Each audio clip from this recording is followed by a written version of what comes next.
सड़क पर चलती गाड़ियों पर लगने वाले टोल टैक्स को तो हम सब जानते हैं, लेकिन क्या आपको हवाई जहाजों पर पड़ने वाले टोल टैक्स का पता है? जी हाँ, हवाई जहाज चाहे हवा से ही गुजर जाते हैं, लेकिन उन्हें हवा में से गुजरने का भी टैक्स देना पड़ता है, क्योंकि जब जहाज एक देश से दूसरे देश के लिए जाते हैं तो रास्ते में उन्हें कई देशों के ऊपर से होकर गुजरना पड़ता है और हर देश की एयर स्पेस यानी कि देश के ऊपर वाले आसमान पर उस देश का पूरा अधिकार होता है। इसीलिए किसी देश की एयर स्पेस को इस्तेमाल करने के लिए जहाज उस देश को टैक्स देते हैं, जिसे ओवरफ्लाइट फीस कहा जाता है। जैसे एक जहाज जब अमेरिका से इंडिया आता है तो रास्ते में उसे जिन जिन देशों के ऊपर से होकर गुजरना पड़ता है, उन सभी देशों को उसे ओवरफ्लाइट फीस देनी पड़ती है।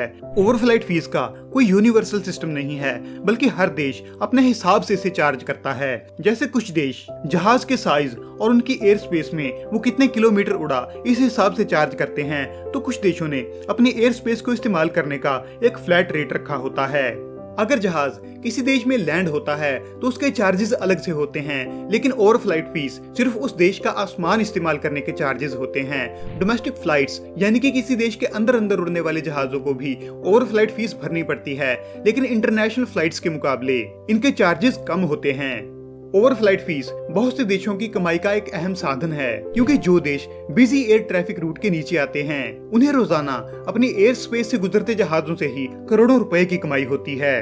ओवरफ्लाइट फीस यूं ही नहीं ली जाती, बल्कि ओवरफ्लाइट फीस वसूलने के बदले में देश अपनी एयर स्पेस में उड़ रहे जहाजों को वेदर इंफॉर्मेशन और नेविगेशन समेत बहुत सी जरूरी जानकारियां भी देते हैं।